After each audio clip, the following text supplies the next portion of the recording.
Welcome to Latha kitchen. இன்னைக்கு நம்ம பார்க்க போகிறது கிடாரங்காய் ஊறுகாய். வாங்க எப்படி செய்கிறதுன்னு பார்க்கலாம். ஸ்டவ் ஆன் பண்ணிக்கிட்டு எண்ணெய் சட்டி வச்சுக்கிட்டோம். இதில் நம்ம தேவைக்கேற்ப எண்ணெய் ஆட் பண்ணியிருக்கோம். நம்ம ஊறுகாய்னாலே நல்லெண்ணெய் தான் நம்ம யூஸ் பண்ணணும். நம்ம 1/4 லிட்டர் நல்லெண்ணெய் நம்ம எடுத்துருக்கோம். எண்ணெய் சூடாகிடுச்சு. இப்போ இதில் 10 பச்சை மிளகாய் நம்ம எடுத்து வச்சுருக்கோம். அதோட ஒரு துண்டு இஞ்சியை நம்ம நச்சு வச்சுருக்கோம். அதை இதில் ஆட் பண்ணிக்கிறோம்.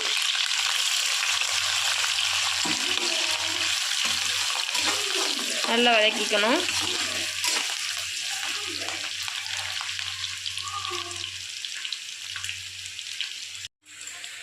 இப்போ நம்ம அதில் பெருங்காயத்தூள் ஆட் பண்ணியிருக்கோம்.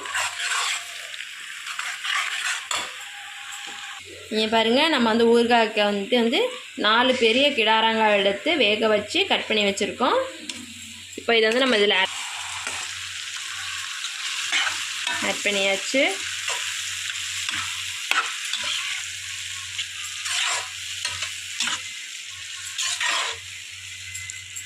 தேவைக்கேற்ப நம்ம உப்பை ஆட் பண்ணியிருக்கோம். இதில் 3 ஸ்பூன் மிளகாய்த்தூள் ஆட் பண்ணுறோம். நல்லா மிக்ஸ் பண்ணிக்கணும்.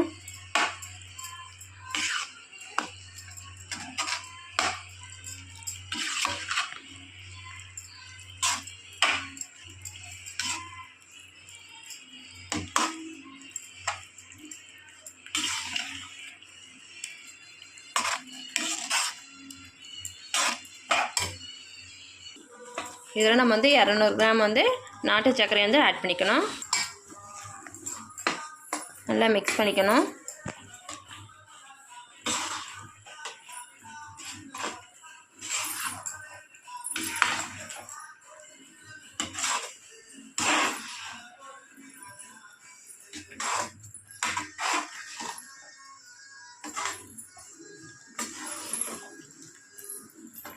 இப்போ இந்த ஸ்டேஜில் நம்ம பவுடர் ஆட் பண்ணணும். என்ன பவுடர்னா, நம்ம 1 ஸ்பூன் கடுகும் 1 ஸ்பூன் வெந்தயம் எடுத்து ஃப்ரை பண்ணிவிட்டு அதை நம்ம பவுடர் ஆக்கி வச்சுருக்கோம். பாருங்கள் பவுட்ரு. இதை நம்ம இதில் ஆட் பண்ணிக்க போகிறோம்.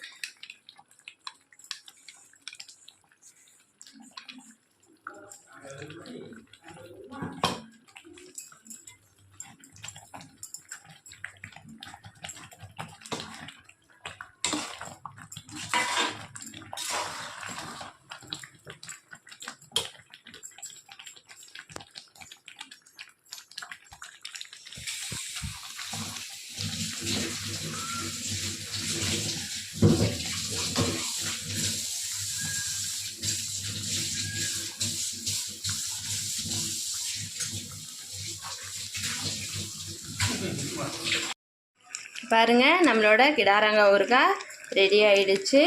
நல்லா கொதிச்சு அந்த எண்ணெய்லாம் பாருங்கள் திரிஞ்சு மேலே வந்துட்டு பாருங்கள். இந்த ஸ்டேஜ் தான் கரெக்டான ஸ்டேஜு. இப்போ இந்த ஸ்டேஜில் நம்ம ஸ்டவ் ஆஃப் பண்ணிடலாம்.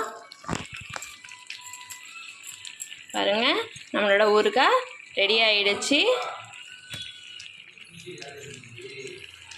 இதை நீங்கள் ஒரு கண்டெய்னரில் நீங்கள் ஸ்டோர் பண்ணி வச்சுக்கிட்டு 1 மந்த்து கூட நீங்கள் இதை வச்சு யூஸ் பண்ணிக்கலாம். கெட்டே போகாது.